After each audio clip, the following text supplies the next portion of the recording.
നമസ്കാരം. ഒരു പുതിയ എപ്പിസോഡിലേക്ക് സ്വാഗതം. പുതിയ എപ്പിസോഡെന്ന് പറയാൻ കാരണം ഇത് ഒരു പുതിയ യാത്രയുടെ വിശേഷങ്ങൾ ഇന്ന് ആരംഭിക്കുകയാണ്. ഇതിനു മുമ്പ് നമ്മൾ ലാറ്റിൻ അമേരിക്കൻ ആമസോൺ യാത്രകളെക്കുറിച്ചുള്ള വിവരണങ്ങൾ കുറേ എപ്പിസോഡുകളിൽ ചെയ്തിരുന്നു.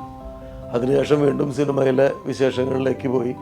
ഇനി വീണ്ടും അന്റാർട്ടിക്കയിലേക്ക് നടത്തിയ ഒരു ക്രൂയിസ് യാത്രയെക്കുറിച്ചുള്ള വിശേഷങ്ങളാണ്.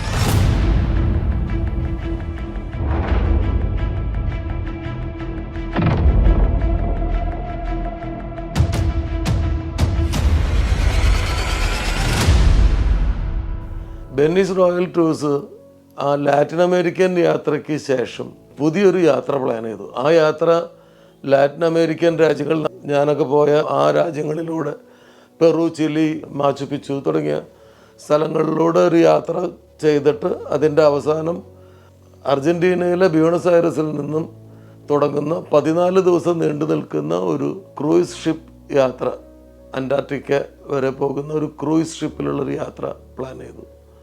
അപ്പോൾ ഞാൻ നേരത്തെ ഈ ആമസോൺ ലാറ്റിൻ അമേരിക്കൻ ട്രിപ്പ് പോയതുകൊണ്ട് ഞാൻ ഈ അന്റാർട്ടിക്ക ക്രൂയിസിൽ ജോയിൻ ചെയ്യാനാണ് തീരുമാനിച്ചത്. അപ്പോൾ അവരാദ്യത്തെ ലാറ്റിൻ അമേരിക്കൻ യാത്രകൾ കഴിഞ്ഞ് ജനുവരിയിൽ അവസാനത്തിൽ അവർ യാത്ര തുടങ്ങി. ഫെബ്രുവരി 4-ാം തീയതിയോട് കൂടിയിട്ട് ബ്യൂണസ് ഐറസിലെത്തും. അപ്പോൾ ഞാൻ ബ്യൂണസ് ഐറസിൽ ജോയിൻ ചെയ്തിട്ട് അവരോടൊപ്പം ഷിപ്പിൽ ക്രൂയിസിന് കയറാം എന്നാണ് തീരുമാനിച്ചത്. അപ്പോൾ അതിനു മുമ്പ് എനിക്ക് ദുബായിൽ ഒരു ക്യാമ്പ് ഉണ്ടായിരുന്നു. ഒരു ആക്ടിംഗ് വർക്ക്ഷോപ്പിൽ പങ്കെടുക്കേണ്ടതുണ്ടായിരുന്നു. അപ്പോൾ ഞാൻ അവിടുന്ന് ദുബായിൽ നിന്നാണ് ബ്യൂണസ് ഐറസിലേക്ക് ടർക്കിഷ് എയർലൈനിൽ ഇസ്താംബുൾ വഴിയാണ് പോകാൻ തീരുമാനിച്ചത്. അപ്പോൾ ഫെബ്രുവരി 2-ാം തീയതി ദുബായിൽ നിന്ന്, ഫെബ്രുവരി 1-ാം തീയതി ദുബായിൽ നിന്ന് പുറപ്പെടും. 2-ാം തീയതി അവിടെ എത്തും. 2-ാം തീയതി രാത്രി എത്തും. 3-ാം തീയതി ഉച്ചയ്ക്കാണ് ഈ ഗ്രൂപ്പ് വരിക. 4-ാം തീയതി അന്ന് വൈകുന്നേരം ക്രൂയിസ്, 4-ാം തീയതി ക്രൂയിസ് ആരംഭിക്കും. അങ്ങനെയൊക്കെയുള്ളൊരു പദ്ധതിയാണ്. അപ്പോൾ ഞാൻ 2-ാം തീയതി 1-ാം തീയതി തന്നെ പോയി 2-ാം തീയതി രാത്രി അവിടെ എത്തി. 3-ാം തീയതി ഒരു ദിവസം അഡ്വാൻസ് ആയിട്ട് എത്താൻ പ്ലാൻ ചെയ്തത്. എനിക്കവിടെ ചില ട്രാവൽ പ്ലാൻസ് ഉണ്ടായിരുന്നു. ഞാൻ മുമ്പ് ബ്യൂണസ് ഐറസിൽ പോയിട്ടുണ്ടെങ്കിലും ആ തവണ പോകാൻ കഴിയാത്ത 1-2 സ്ഥലങ്ങൾ. അതിലൊന്ന്, പ്രധാനപ്പെട്ട ഒന്ന്, ചെഗുവേരയുടെ ഒരു വീട് ബ്യൂണസ് ഐറസിൽ നിന്നും 90 കിലോമീറ്റർ അകലെ ഉണ്ട്. അദ്ദേഹത്തിൻ്റെ മകളൊക്കെ അവിടെയുണ്ട്. ആ വീട് സന്ദർശിക്കാനുള്ളൊരു പദ്ധതി ഉണ്ടായിരുന്നു. അപ്പം ഞാൻ നേരത്തെ ഈ എപ്പിസോഡുകളിൽ പറഞ്ഞിരുന്ന എൻ്റെ സുഹൃത്ത് രാജ് ഇവരോടൊപ്പം ലാറ്റിൻ അമേരിക്കയിൽ ട്രാവൽ ചെയ്യുന്നുണ്ട്. അപ്പോൾ അദ്ദേഹം ഒരു ദിവസം നേരത്തെ ബ്യൂണസ് ഐറസിൽ വരാം. അങ്ങനെ ഞങ്ങൾ രണ്ടുപേരും കൂടിയിട്ട് ഈ ചെഗുവേരയുടെ വീടൊക്കെ സന്ദർശിക്കാമെന്നുള്ളൊരു പ്ലാൻ ഉണ്ടായിരുന്നു. പക്ഷേ ഞാൻ അവിടെ എത്തുകയും രാജിന് അർജൻറ്റീന വിസ കിട്ടാൻ ഡിലേ ആവുകയും ചെയ്തു. അപ്പം ആ യാത്ര ക്യാൻസലായി. അപ്പോൾ ഞാൻ ഒരു ദിവസം നേരത്തെ ബ്യൂണസ് ഐറസിലെത്തി. ഞാൻ ഒറ്റയ്ക്ക് നടന്ന് കാണാവുന്ന സ്ഥലങ്ങളിലൊക്കെ ഒന്ന് കറങ്ങി അങ്ങനെ അവിടെ വെയിറ്റ് ചെയ്യേണ്ടി വന്നു. യാത്രയിൽ ദുബായിൽ നിന്നുള്ള യാത്രയുടെ രസം എന്ന് വെച്ച് കഴിഞ്ഞാൽ, ദുബായിൽ നിന്ന് ഞാൻ മാത്രമേ ഉള്ളൂ. ഈ ഗ്രൂപ്പിലെ മറ്റാരും ദുബായിൽ നിന്ന് ആ ഫ്ലൈറ്റിലില്ല. അപ്പം അങ്ങനെ ഇസ്താംബുളിൽ ഇറങ്ങി അവിടെ ഒരു 7 hours ലേ ഓവർ ഉണ്ട്. ട്രാൻസിറ്റ് പാസഞ്ചേഴ്സിന് ഒരു 7 hours ലേ ഓവർ ഉണ്ട്. അപ്പോൾ ഞാനവിടെ രാവിലെ ഇറങ്ങി അവിടുന്ന് രാവിലത്തെ പ്രഭാതകൃത്യങ്ങളൊക്കെ അവിടുന്ന് എയർപോർട്ടിൽ നിന്ന് കഴിക്കണം. അതിലും രസമുണ്ട്. കാരണം എൻ്റെ ഒരു ബാക്ക് പാക്കും എൻ്റെ ജാക്കറ്റും സാധനങ്ങളൊക്കെ ഉണ്ട്. ഇപ്പോൾ ഈ ടോയ്ലറ്റിനുള്ളിൽ പോകുമ്പോൾ ഈ ബാഗ് ആരെ ഏൽപ്പിക്കുന്നുള്ളതൊരു വലിയ ടെൻഷനായിരുന്നു. അപ്പോൾ ഞാനങ്ങനെ ബ്രഷിങ്ങൊക്കെ കഴിഞ്ഞിട്ട് ഇങ്ങനെ കൺഫ്യൂസ്ഡായിട്ട് നിൽക്കുമ്പോൾ ആ ടോയ്ലറ്റിൻ്റെ ഒരു ഇൻചാർജ് പോലെ ഒരാൾ, അത് ക്ലീൻ ചെയ്യുകയൊക്കെ ചെയ്യുന്ന ഒരാൾ, അയാൾക്ക് മനസ്സിലായി എൻ്റെ ആശങ്ക. അപ്പോൾ അയാളുടെ ഭാഷയിൽ, അയാൾക്ക് ഇംഗ്ലീഷൊന്നും അറിയില്ല, ആംഗ്യ ഭാഷയിലൊക്കെ ഇട്ട് ഞാനുമായിട്ട് കമ്മ്യൂണിക്കേറ്റ് ചെയ്തു. പേടിക്കണ്ട, ഇത് സേഫായിട്ട് ഞാൻ നോക്കിക്കോളാം എന്നുകൊണ്ടൊരു സ്ഥലം കാണിച്ചു തന്നു. അവിടെ ഹാങ് ചെയ്തോളൂ, ഞാൻ നോക്കിക്കോളാമെന്ന് പറഞ്ഞു. അങ്ങനെ ആ ധൈര്യത്തിൽ ആ മനുഷ്യനെ വിശ്വസിച്ച് അവിടെ ബാഗും എൻ്റെ പാസ്പോർട്ടിൻ്റെ ബാഗും എല്ലാം വെച്ചിട്ടാണ് ഞാൻ പ്രഭാത കൃത്യങ്ങളെല്ലാം കഴിഞ്ഞ് തിരിച്ചു വരുമ്പോൾ അത് അതുപോലെ അവിടെ തന്നെ ഉണ്ടായിരുന്നു. അപ്പം അദ്ദേഹത്തിന് അവിടുത്തെ കറൻസി താൽക്കാലിക ആവശ്യങ്ങൾക്ക് വേണ്ടിയിട്ട് കുറച്ച് കൺവേർട്ട് ചെയ്തിരുന്നു. അതിൽ ബാക്കിയുള്ള പൈസ മുഴുവൻ അദ്ദേഹത്തിന് കൊടുത്തു. വലിയ സന്തോഷമായി. അങ്ങനെ തിരിച്ച് ഞാൻ ആ എയർപോർട്ടിൽ ഒറ്റയ്ക്ക് ഇരിക്കുന്നതിൻ്റെ ഒരു സന്തോഷം അനുഭവിച്ചു. സംസാരിക്കാതെ ഒറ്റയ്ക്ക് ഇരുന്ന് മറ്റ് യാത്രക്കാരെയൊക്കെ ഇങ്ങനെ വാച്ച് ചെയ്തുകൊണ്ട് എയർപോർട്ടിൻ്റെ ഒരു മൂലയിൽ ഇരുന്നു. അപ്പോൾ ഒരു വിചിത്രമായ ഒരു കാര്യം കൂടിയുണ്ട്. അതായത് ദുബായിൽ ഞാൻ ഈ ക്യാമ്പിന് പോയപ്പോൾ അവിടെ ഒരു സിനിമയുടെ ലോഞ്ച് ഉണ്ടായിരുന്നു. ആ സിനിമയുടെ പേര് നിമ്രോദ് എന്നായിരുന്നു. അതിൽ ഞാനൊരു ത്രൂ ഔട്ട് ക്യാരക്ടർ ചെയ്യാൻ എന്നോട് പറഞ്ഞിരുന്നു. നമ്മുടെ മലയാളത്തിൽ നിന്നുള്ള പ്രമുഖരായിട്ടുള്ള പല നടീനടന്മാരും അഭിനയിക്കുന്നൊരു സിനിമയായിരുന്നു. എനിക്ക് അതിലൊരു ത്രൂ ഔട്ട് റോളുണ്ട്. അപ്പോൾ അതിലൊരു പ്രത്യേക അപ്പിയറൻസ് എനിക്ക് വേണമായിരുന്നു. അതിനു വേണ്ടിയിട്ട് എൻ്റെ താടിയൊക്കെ എടുത്ത് മുടിയൊക്കെ പോലീസ് കട്ട് ചെയ്ത് വലിയ മീശയൊക്കെ വെച്ചിട്ടുള്ളൊരു രൂപമാണ്. അതിൻ്റെ ലോഞ്ച് കഴിഞ്ഞിട്ട് അവർ ലുക്ക് ടെസ്റ്റ് വേണമെന്ന് പറഞ്ഞിട്ട് അങ്ങനെ ചെയ്തു. ആ ടെസ്റ്റ് ചെയ്ത മുഖവുമായിട്ടാണ് ഞാൻ ഈ യാത്ര. അപ്പോൾ എനിക്ക് കണ്ണാടിയിലൊക്കെ നോക്കുമ്പോൾ ഒരു ആത്മവിശ്വാസക്കുറവൊക്കെ ഉണ്ട്. അങ്ങനെ ഞാൻ ബ്യൂണസ് ഐറസിലെത്തി. രാജന് വരാൻ പറ്റിയില്ല. ആ ഒരു ദിവസം അവിടെ ചുറ്റിക്കറങ്ങി നടന്നു. ഗ്രാൻഡ് ബ്രിസോ എന്ന് പറയുന്ന ഒരു ഹോട്ടലിലായിരുന്നു ഞാൻ താമസിച്ചത്. അപ്പോൾ അത് കഴിഞ്ഞ തവണ ഈ ബ്യൂണസ് ഐറസിൽ ലാറ്റിൻ അമേരിക്കൻ യാത്രയുടെ ഭാഗമായിട്ട് വന്നപ്പോൾ താമസിച്ച ഹോട്ടലല്ല. ആ ഹോട്ടലിൽ എന്തോ ഒരു പ്രശ്നമുണ്ട്. അതുകൊണ്ട് പുതിയ ഹോട്ടലാണ്. അടുത്ത ദിവസം ഈ പുതിയ യാത്രികരെല്ലാവരും എത്തി. പുതിയ യാത്രക്കാരെ എല്ലാവരെയും കണ്ടു. പലരെയും മുഴുവൻ പേരെ പരിചയപ്പെടാനുള്ള സമയമായിട്ടില്ല. കണ്ടു. പിന്നെ ഒരു സങ്കടം ഉണ്ടായിരുന്നു, രാജന് എത്താൻ പറ്റിയിട്ടില്ല. രാജൻ്റെ ശരിയാവും എന്ന് ബെന്നി പറയുന്നുണ്ട്. പക്ഷെ എപ്പോൾ ശരിയാവും എന്നുള്ളത് അറിയില്ല. അന്ന് ലഞ്ചിന് ഒരു ഹോട്ടലിലേക്ക് പോയി. അപ്പോൾ ആ ഹോട്ടൽ എനിക്ക് പരിചയമുള്ളതാണ്. കാരണം ബ്യൂണസ് ഐറസിൽ കഴിഞ്ഞ തവണ വന്നപ്പോൾ ആ ഹോട്ടലിൽ തന്നെയായിരുന്നു. മട്ടൻ്റെയൊക്കെ സ്പെഷ്യാലിറ്റി ഉള്ള വൈനൊക്കെ വിളമ്പുന്ന ഒരു നല്ല പുഴയുടെ തീരത്തുള്ള ഒരു ഗംഭീര ഹോട്ടലാണ്. അപ്പോൾ പുതിയ യാത്രക്കാർക്കൊക്കെ വലിയ ആവേശമുണ്ട്. നമുക്ക് അത്ര ആവേശം ഉണ്ടാവില്ല. ഒരു തവണ കണ്ടതായതുകൊണ്ട്. ചില നഗരങ്ങൾക്കൊരു പ്രത്യേകതയുണ്ട്. വീണ്ടും ഒരിക്കൽ കൂടെ ആ നഗരത്തിലേക്ക് പോകേണ്ട യാതൊരു കാര്യവുമില്ല എന്ന് നമ്മൾ വിചാരിക്കും. പക്ഷെ ആ നഗരം നമ്മളെ പിന്നെയും അങ്ങോട്ട് വലിക്കും. ബ്യൂണസ് ഐറസ് എന്നെ സംബന്ധിച്ചിടത്തോളം അങ്ങനെ ഒരു നഗരമാണ്. ഇതിനു മുമ്പ് എനിക്ക് അങ്ങനെ ഒരു അനുഭവം ഉണ്ടായിട്ടുള്ളത് മോസ്കോ ആണ്. മോസ്കോയിൽ ആദ്യം ചെന്നിട്ട് ഇതുപോലെ ഇനി ഒരിക്കലും മോസ്കോയിൽ വരില്ല, കാരണം മോസ്കോ കണ്ടു, ഇനി ഇവിടെ വരേണ്ട കാര്യമില്ല എന്ന് കരുതിയിട്ട് തുടർച്ചയായിട്ടുള്ള വർഷങ്ങളിൽ 3 തവണ എനിക്ക് മോസ്കോയിൽ ഞാൻ പോയി.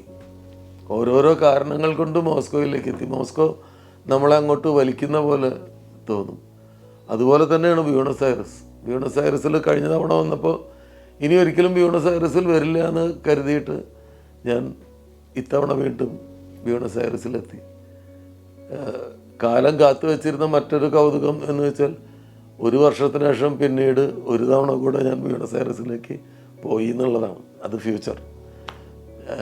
അപ്പം ഈ യാത്രികരെയൊക്കെ പരിചയപ്പെട്ട എല്ലാവരും ഒരല്പം അൺഹാപ്പിയാണ് എന്ന് എനിക്ക് തോന്നി. അപ്പോഴാണ് മനസ്സിലായത് അവർക്ക് മാച്ചു പിച്ചു സന്ദർശിക്കാൻ പറ്റിയില്ല. മാച്ചു പിച്ചുവിലേക്ക് അവർ പോകാൻ വേണ്ടി എത്തിയപ്പോൾ, കുസ്കോയിലെത്തിയപ്പോൾ മാച്ചു പിച്ചുവിലേക്ക് പോകുന്ന ആ നീലയും മഞ്ഞയും വരെയുള്ള ആ ട്രെയിൻ, ഞാൻ കഴിഞ്ഞ തവണ പോയപ്പോൾ അതിൻ്റെ വീഡിയോ ഒക്കെ ഉണ്ടായിരുന്നു. ആ മാച്ചു പിച്ചുവിലേക്ക് പോകുന്ന ആ ട്രെയിനിൻ്റെ അത് പ്രൈവറ്റൈസ് ചെയ്യാൻ ഗവൺമെൻറ് തീരുമാനിച്ചപ്പോൾ അതിനെതിരെ അതിലെ സ്റ്റാഫുകൾ പണിമുടക്കിയിട്ട്, പെറുവിയൻ റെയിലിലെ സ്റ്റാഫ് പണിമുടക്കി നടത്തിയിട്ട് ആ ട്രെയിൻ മുടങ്ങി. അന്ന് ട്രെയിനില്ലായിരുന്നു. അങ്ങനെ അവർക്ക് മാച്ചു പിച്ചുവിലേക്ക് പോകാൻ പറ്റില്ല. അപ്പോൾ അതൊരു ട്രാവൽ ഏജൻറ്റിനും പരിഹരിക്കാൻ പറ്റാത്ത അൺഎക്സ്പെക്റ്റഡ് ആയിട്ടുള്ളൊരു കാര്യമാണ്. അവിടെ ഒരു ദിവസം അഡീഷണൽ നിന്നിട്ട് ഇതിനു വേണ്ടി വെയിറ്റ് ചെയ്യാനും പറ്റൂലായിരുന്നു. കാരണം ഇവിടെ അർജൻറ്റീനയിലെത്തി ബ്യൂണസ് ഐറസിലെത്തി ഷിപ്പിൽ കയറേണ്ടതുള്ളത് കൊണ്ട് അവിടെ സമയം വേസ്റ്റ് ചെയ്യാനും പറ്റില്ല. ആ പ്ലാൻ ചെയ്ത ദിവസം നടന്നില്ലെങ്കിൽ അത് നടക്കില്ല. അത് വിട്ടിട്ട് പോരേ നിവൃത്തിയുള്ളൂ. ലാറ്റിൻ അമേരിക്കൻ യാത്രകളിൽ എപ്പോഴും ഇത്തരം അൺഎക്സ്പെക്റ്റഡ് കാര്യങ്ങൾ എക്സ്പെക്റ്റ് ചെയ്യണം. നമ്മുടെ നാട് പോലെയാണ്. അവിചാരിതമായ സമരങ്ങളുണ്ടാവും, അവിചാരിതമായിട്ടുള്ള സ്ട്രൈക്കുകളുണ്ടാവും, പണിമുടക്കുകളുണ്ടാവും.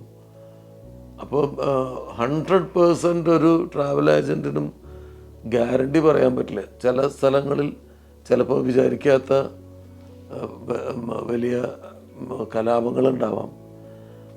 ഞങ്ങൾ കഴിഞ്ഞ തവണ പോയപ്പോൾ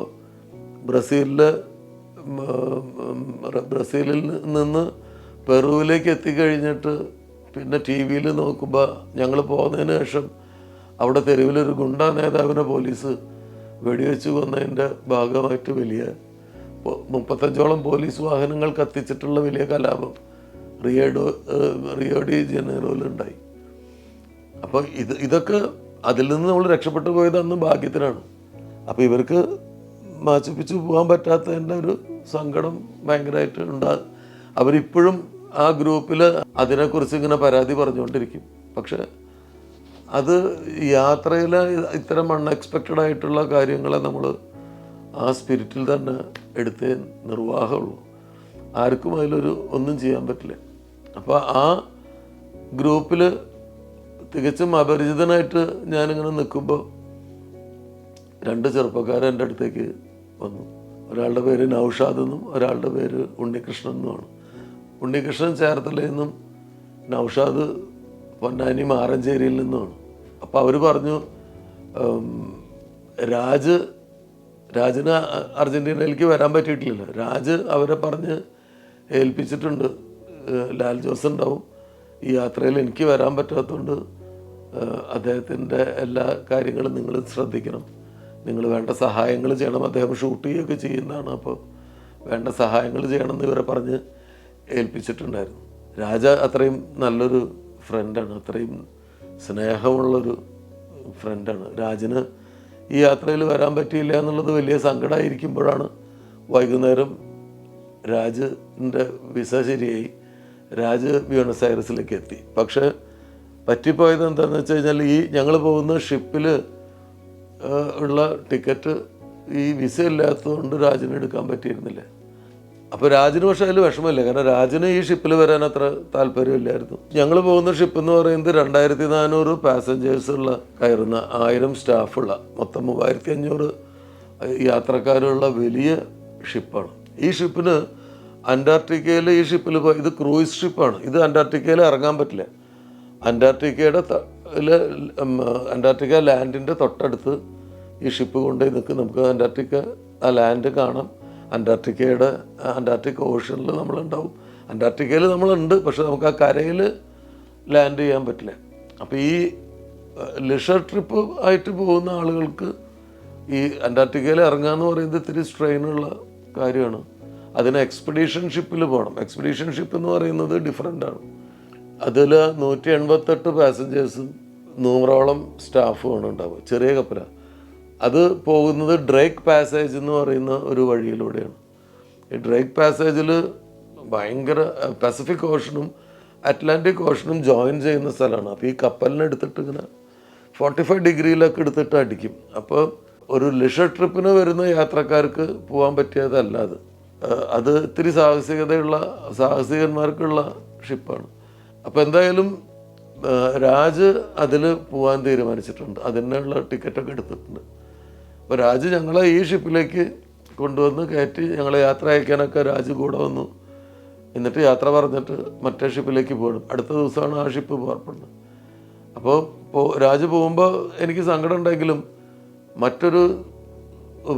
ഒരു സന്തോഷമുണ്ട്. കാരണം രാജ ആദ്യം ആ ഷിപ്പിൽ പോയിട്ട് അതിൻ്റെ യാത്ര എങ്ങനെയുണ്ടെന്നുള്ളത് മനസ്സിലാക്കും. അത് ഓക്കെയാണ്, നമുക്കൊക്കെ പോകാവുന്ന ഒരു യാത്രയാണെങ്കിൽ അടുത്ത പ്രാവശ്യം എനിക്ക് ആ യാത്ര പോകണമെന്ന് ആഗ്രഹമുണ്ട്. ബെന്നിക്കും അങ്ങനെ ഒരു ഉദ്ദേശമുണ്ട്. ബെന്നീസ് റോയൽ ടൂർസിൻ്റെ ബെന്നിക്കും അങ്ങനെ ഒരു ഉദ്ദേശമുണ്ട്. രാജ അതിൽ പോയാൽ ആ യാത്രയുടെ ഒരു കംഫർട്ട് സോണൊക്കെ എങ്ങനെയാണെന്നുള്ള റിസ്കി സൈഡ് എങ്ങനെയാണെന്നൊക്കെ മനസ്സിലാക്കി കഴിഞ്ഞാൽ പാസഞ്ചേഴ്സിനെയും കൊണ്ട് ബെന്നിയുടെ കസ്റ്റമേഴ്സിനെയും കൊണ്ട് പോകാൻ പറ്റുള്ളൂ. ആദ്യമേ നേരിട്ടൊന്നും അറിയാതെ കൊണ്ട് കയറ്റിയിട്ട് എന്തെങ്കിലും പ്രശ്നം ഉണ്ടായിക്കഴിഞ്ഞാൽ പുലിവാലാണ്. അപ്പോൾ അതുകൊണ്ട് രാജ് ഒരു ട്രയൽ റണ്ണ് നടത്താൻ വേണ്ടിയിട്ട് പോവുകയാണ്.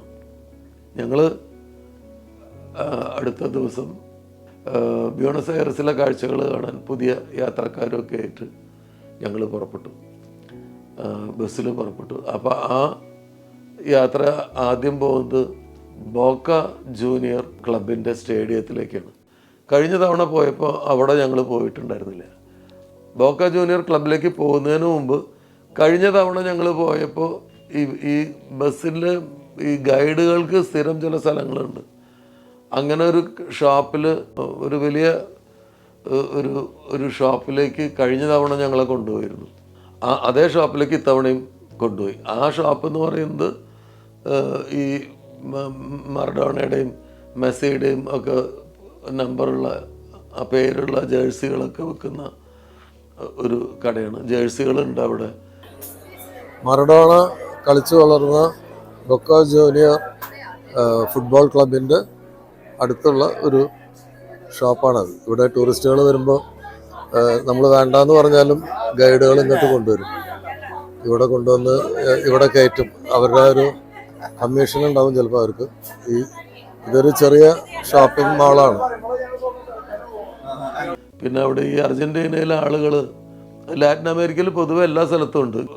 ഓഫീസിലേക്കൊക്കെ പോകുമ്പോൾ ഓഫീസ് ബാഗിന് പുറമെ വേറൊരു ബാഗ് ഉണ്ടാവും. അതിൽ തിളച്ച വെള്ളം സൂക്ഷിക്കുന്ന ഫ്ലാസ്ക്, പിന്നെ ഒരു ടിന്ന്, അതിൽ കൊക്ക ലീവ്സ് എന്ന് പറയുന്ന ഇല, അതിൻ്റെ ഇല ഉണക്കി പൊടിച്ചിട്ട് നമ്മൾ തേയില പോലെ സൂക്ഷിക്കുന്ന കൊക്ക ലീഫിൻ്റെ ഒരു ബോക്സ് ഉണ്ടാവും. പിന്നെ ഒരു പ്രത്യേക ഷേപ്പിലൊരു മഗ് ഉണ്ടാവും. ആ മഗ്ഗിൽ നമ്മളിപ്പോൾ ഈ പൈപ്പൊക്കെ വലിക്കില്ലേ, ആ പൈപ്പിൻ്റെ ഈ വലിക്കുന്ന ഭാഗം, മറ്റേ കപ്പ് ഉണ്ടാവില്ല, ആ വലിക്കുന്ന ഭാഗത്തിൻ്റെ ഷേപ്പിലുള്ള ഒരു സ്റ്റീലിൻ്റെയോ മരത്തിൻ്റെയോ സ്ട്രോ അത് വയ്ക്കും. അപ്പോൾ ഇതിൽ ഈ കൊക്കോ ലീഫ് ഇട്ടിട്ട് തിളച്ച വെള്ളം ഒഴിച്ചിട്ട് ഈ പൈപ്പിലൂടെ അതിങ്ങനെ വലിച്ച് കുടിച്ചുകൊണ്ടാണ് ഇവർ നടക്കുക. റോട്ടിലൂടെ നടക്കുമ്പോൾ എപ്പോഴും അതിങ്ങനെ സിപ്പ് ചെയ്തുകൊണ്ടിരിക്കും. കൊക്കോ ലീഫ് ഉന്മേഷത്തിന് നല്ലതാണ്, ചായയുടെ ഒക്കെ ഒരു ഫലം തന്നെയാണ്. പക്ഷേ ഹൈ ആൾട്ടിറ്റ്യൂഡിൽ അതിന് വേറെയും ഉദ്ദേശങ്ങളുണ്ട്. നമ്മുടെ ലങ്സ് ഓപ്പൺ ചെയ്യാനും ഒക്കെ അത് സഹായിക്കും എന്നാണ് പറയുന്നത്. അപ്പോൾ ഇവരിത് കഴിച്ചുകൊണ്ടിരിക്കും. ആ കപ്പുകൾ പല ഷേപ്പിലും പല ഫാൻസി ഷേപ്പിലും ഒക്കെ ഈ കടയിൽ വിൽക്കാനുണ്ട്. അപ്പോൾ ഞാനും ഒരെണ്ണം മേടിച്ചു. കഴിഞ്ഞ തവണ വന്നപ്പോൾ ഞാൻ ഉറുഗ്വായിൽ നിന്ന് ഞാനത് മേടിച്ചിരുന്നു. മോണ്ടെവീഡിയോ എന്ന് പറഞ്ഞ നഗരത്തിൽ നിന്ന് ഞാൻ അങ്ങനത്തെ ഒരു കപ്പ് മേടിച്ചിരുന്നു. അപ്പോൾ ഇവിടെ ആ കപ്പുകളുണ്ട്. പിന്നെ അർജൻറ്റീന ഒരു കാലി സമ്പത്തുള്ള ഒരു രാജ്യമാണ്. ഒരുപാട് പശുക്കളെ വളർത്തുന്ന ഒരു സ്ഥലമാണ്. അപ്പോൾ ഈ പശുവുമായിട്ട് ബന്ധപ്പെട്ടിട്ടുള്ള ഒരുപാട് ഉൽപ്പന്നങ്ങൾക്ക് പ്രസിദ്ധമാണ്. അവിടെ പാല്, ചീസ്, ബട്ടർ, ഗീ, അതിൻ്റെയൊക്കെ വലിയ ബിസിനസ്സുകളുണ്ട്. പിന്നെ ഈ പശുക്കളുടെ മാംസം സംസ്കരിച്ച് കയറ്റുമതി ചെയ്യും. പിന്നെ ഈ പശുവിൻ്റെ തോല്, അതുകൊണ്ടുള്ള ലെതർ ഉൽപ്പന്നങ്ങൾ, ഭയങ്കര നല്ല ക്വാളിറ്റിയുള്ള ലെതർ ഉൽപ്പന്നങ്ങൾ കിട്ടുന്നൊരു സ്ഥലമാണ് അർജൻറ്റീന. അതൊക്കെ ആ leather jackets, leather cap, leather ഹാറ്റുകൾ. പിന്നെ അവിടുത്തെ ഒരു പ്രത്യേകത, നല്ല രസികൻ നൈഫുകൾ കിട്ടും. ഒറയിൽ ഉള്ള നല്ല ഭയങ്കര മൂർച്ചയുള്ള കത്തികൾ കിട്ടും. അപ്പോൾ നമ്മുടെ വീട്ടിലെ കിച്ചണിലേക്കൊക്കെ ഇറച്ചി നുറുക്കാനും മീൻ കട്ട് ചെയ്യാനും ഒക്കെ പറ്റുന്ന തരത്തിൽ ഉപയോഗിക്കാവുന്ന കത്തികൾ കിട്ടും. ഞാനൊന്നും മേടിച്ചില്ല, കാരണം ഇത് കൊണ്ടുവരുമ്പോൾ എന്തെങ്കിലും പ്രശ്നം ഉണ്ടാവുമെന്ന് അറിയില്ല. അപ്പോൾ ആ കടയിൽ നിന്ന് ഈ യാത്രികരെല്ലാം ഒരുപാട് ഷോപ്പ് ചെയ്തു, ഒരുപാട് സാധനങ്ങൾ ഷോപ്പ് ചെയ്തു. ഈ ഷോപ്പിംഗ് ക്രൈസുള്ള ആളുകളുണ്ട്, സ്ത്രീകൾ പ്രത്യേകിച്ച്. അപ്പോൾ ഓരോരുത്തർ ഒരുപാട് സാധനങ്ങൾ. എനിക്ക് മനസ്സിലാവാത്തൊരു കാര്യം, ഇതെങ്ങനെ തിരിച്ച് നാട്ടിലേക്ക് കൊണ്ടുപോകുന്നുള്ളതാണ്.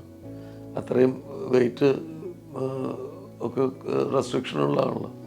എന്തായാലും എല്ലാവരും നല്ലോണം സാധനങ്ങളൊക്കെ മേടിച്ചു. അത് കഴിഞ്ഞിട്ട് കൊണ്ടുപോകുന്നത് ഈ ബോക്ക ജൂനിയർ സ്റ്റേഡിയത്തിലേക്കാണ്. ബോക്ക എന്ന് പറയുന്നത് അർജൻറ്റീനയിലെ ബ്യൂണസ് ഐറിസിലെ നമ്മളുടെ ഒരു താലൂക്ക് പോലെ ഒരു റീജിയനാണ്. അപ്പോൾ ബോക്ക ജൂനിയർ ക്ലബിലൂടെയാണ് മറഡോണയൊക്കെ കളിച്ച് വളർന്നത്. ഇത് അർജന്റീനയിലെ ബ്യൂണസ് ഐറിസിലെ ബോക്ക എന്ന് പറയുന്ന പ്രൊവിൻസാണ്. ബോക്ക പ്രൊവിൻസിലെ ഒരു തെരുവാണ്. നിങ്ങൾ ഈ കാണുന്നത് ബോക്ക ഫുട്ബോൾ ക്ലബിൻ്റെ സ്റ്റേഡിയമാണ്. ബോക്ക ജൂനിയർ എന്ന് പറയുന്ന ക്ലബിൻ്റെ സ്റ്റേഡിയമാണ്. ഈ തെരുവ് മുഴുവൻ ഫുട്ബോളാണ്. ഇവിടെയാണ് മറഡോണയും ഒരുപാട് പ്രസിദ്ധരായിട്ടുള്ള അർജന്റീനിയൻ താരങ്ങളും അവരുടെ കളിയുടെ ആദ്യ ഘട്ടം കടന്നത്. ആദ്യ ഘട്ടത്തിൽ അവരെ വളർത്തിക്കൊണ്ടുവന്ന ക്ലബ്ബാണ് ബോക്ക ജൂനിയർ ക്ലബ്. അർജന്റീനിയൻ ടീമിലെ ഒരുപാട് പ്രശസ്തരായിട്ടുള്ള കളിക്കാരുടെ തുടക്കം ഈ ബോക്ക ജൂനിയർ ക്ലബിലൂടെയാണ്. ബോക്ക ജൂനിയർ ക്ലബിൻ്റെ മാത്രമായിട്ടുള്ളൊരു സ്റ്റേഡിയം ഉണ്ട്. ആ സ്റ്റേഡിയത്തിനകത്ത് കയറാൻ പറ്റുമെന്ന് വിചാരിച്ചിട്ടാണ് ഗൈഡ് കൊണ്ടുപോയത്. പക്ഷേ അവിടെ കഴിഞ്ഞ ആഴ്ച തൊട്ടിട്ടൊരു പുതിയ നിയമം വന്നു. ടൂറിസ്റ്റുകളെ സ്റ്റേഡിയത്തിനകത്ത് കയറ്റേണ്ടത്. അപ്പോൾ നമ്മൾ മുമ്പ് കഴിഞ്ഞ തവണ വന്നപ്പോൾ മറക്കാന സ്റ്റേഡിയത്തിലൊക്കെ നമ്മൾ $25 കൊടുത്താൽ അകത്ത് കയറാം. അങ്ങനെ മറക്കാന സ്റ്റേഡിയം അകത്ത് കയറി കണ്ടിട്ടുള്ളതാണ്. പക്ഷേ ഇവിടെ അവർ ടൂറിസ്റ്റുകളെ അകത്ത് കയറ്റില്ല. പക്ഷെ പുറമെ തന്നെ കാണാൻ ഒരുപാട് കാര്യങ്ങളുണ്ട്. ആ സ്റ്റേഡിയത്തിൻ്റെ പുറത്ത് ഉള്ള തെരുവുകളിലെല്ലാം ഈ ക്യൂരിയോ ഷോപ്പുകളാണ്. ഫുട്ബോളുമായി ബന്ധപ്പെട്ടിട്ടുള്ള ക്യൂരിയോ ഷോപ്സ്, ജേഴ്സി ഷോപ്പുകൾ. വളരെ മനോഹരമായിട്ടുള്ള സ്ട്രീറ്റാണ്. ബോക്ക ജൂനിയർ ക്ലബിൻ്റെ താഴെയുള്ള ഒരു തെരുവാണിത്. ഇവിടെ ടൂറിസ്റ്റുകൾ ഇവിടെ വരും, പക്ഷെ അകത്ത് കയറ്റില്ല. ചെറിയ തെരുവോര കച്ചവടക്കാരാണ്.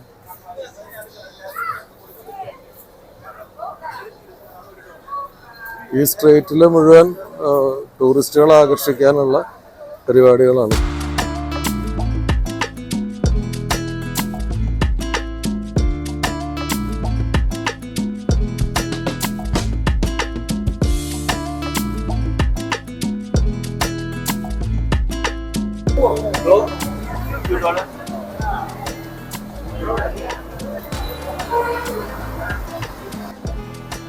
ഫുട്ബോൾ ജേഴ്സിയുടെ ഷോപ്പാണ്.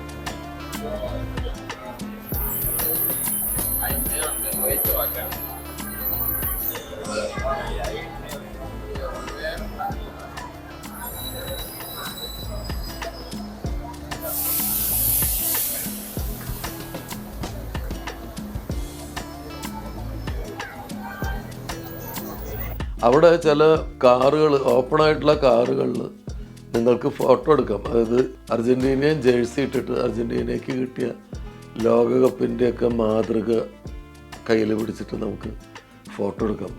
അർജന്റീനൻ കളേഴ്സുള്ള ക്യാപ്പ് വെച്ചിട്ട് ട്രോഫി കയ്യിൽ വെച്ചിട്ടൊക്കെ ഫോട്ടോ എടുക്കാം. ആ തെരുവിലൂടെ നടക്കുമ്പോൾ ഒരു കടയുടെ ഉള്ളിലേക്ക് ഞങ്ങനെ വീഡിയോ എടുത്ത് കയറിയപ്പോൾ ഒരു ലേഡി വളരെ പരുഷമായിട്ട് ഇറങ്ങി പോകാൻ പറഞ്ഞു. ഷൂട്ട് ചെയ്യാൻ പറ്റില്ല, ഇറങ്ങി പോകാൻ പറഞ്ഞു. അപ്പോൾ തിരിച്ച് വന്ന് പിന്നെ നമ്മൾ ഈ തെരുവിലൂടെ നടക്കുമ്പോൾ കടകളുടെ ഉള്ളിലേക്ക് കയറാൻ പേടിയാണ്. കാരണം ഇതുപോലെ ഗെറ്റൗട്ട് അടിച്ചാലോ എന്ന് വെച്ചിട്ട് പുറമേ നിന്നിട്ട് എടുക്കാവുന്നതൊക്കെ ഇങ്ങനെ ഷൂട്ട് ചെയ്തുകൊണ്ടിരിക്കുമ്പോൾ ഒരു കടയിൽ ഇതൊക്കെ പാട്ടുകൾ വെച്ചിട്ടുണ്ട്. അപ്പോൾ എന്നെ കണ്ടപ്പോൾ ഇന്ത്യക്കാരനാണെന്ന് മനസ്സിലായിട്ട് അവിടുത്തെ ലേഡി ആയിട്ടുള്ള ഒരു ലേഡി, സെയിൽസ് ഗേള്, അത് ഓണറാണോ എന്നറിയില്ല, അവരവിടെ ലജ്ജ ലജ്ജ എന്ന് പറയുന്ന ഹിന്ദി ഗാനം വെച്ച്, എന്നിട്ട് അവർ പുറത്ത് വന്നിട്ട് 2 സ്റ്റെപ്പൊക്കെ വെച്ച്, പിന്നെ അവരൊരു കൂട്ടുകാരി ജോയിൻ ചെയ്തു. അവർ ഞാൻ ഷൂട്ട് ചെയ്യുന്നത് കണ്ടിട്ട് നമുക്ക് ഷൂട്ട് ചെയ്യാൻ വേണ്ടി തന്നെ അവർ നൃത്തം ചെയ്തു.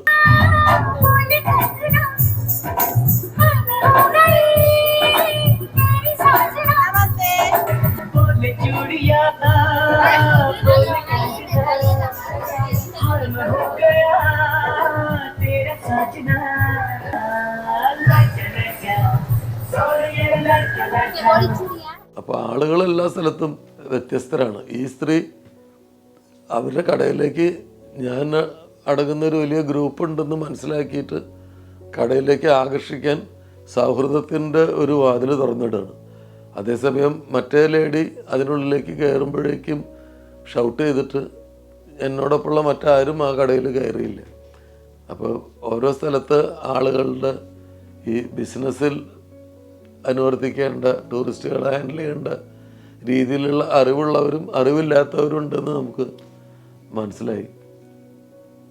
ആ തെരുവിൽ കുറേ നേരം എല്ലാവരും കറങ്ങി. അവിടെ കുറേ ഫ്രിഡ്ജ് മാഗ്നറ്റ്സിൻ്റെ മാഗ്നറ്റ്സ് ഉണ്ടായിരുന്നു. എനിക്ക് ഫ്രിഡ്ജ് മാഗ്നറ്റ്സ് ഭയങ്കര ഇഷ്ടമാണ്. അപ്പോൾ എല്ലാ സ്ഥലത്ത് ചെല്ലുമ്പോഴും അത് പൊതുവേ പൈസ കുറവായിരിക്കും, പിന്നെ കൊണ്ടുപോകാൻ ഹാൻഡി ആയിരിക്കും, വലിയ വെയിറ്റ് ഉണ്ടാവില്ല. അപ്പോൾ ഓരോ സ്ഥലങ്ങൾ സന്ദർശിച്ചതിൻ്റെ ഓർമ്മയ്ക്ക് ഈ ഫ്രിഡ്ജ് മാഗ്നറ്റ് മേടിച്ചിട്ട് വീട്ടിലെ ഫ്രിഡ്ജിൽ വയ്ക്കൽ എൻ്റെ ഒരു ഹോബിയാണ്. അപ്പോൾ ഫ്രിഡ്ജ് മാഗ്നറ്റ്സിൻ്റെ വലിയ ശേഖരമുണ്ട്, അതൊക്കെ ഞാൻ ഷൂട്ട് ചെയ്തു. ബോക്ക ജൂനിയർ സ്റ്റേഡിയത്തിൻ്റെ പുറത്തുള്ള തെരുവുകളിലെ കറക്കത്തിന് ശേഷം ഞങ്ങൾ പിന്നീട് പോയത് ബ്യൂണസ് ഐറിസിലെ സിറ്റി സ്ക്വയറിലേക്കാണ്. സിറ്റി സ്ക്വയറിലെ കാഴ്ചകൾ ഞാൻ മുമ്പ് കണ്ടിട്ടുള്ളതാണെങ്കിലും ഓരോ തവണയും നമുക്ക് എക്സ്പ്ലോർ ചെയ്യാൻ പുതിയതായിട്ട് എന്തെങ്കിലും ഉണ്ടാവും.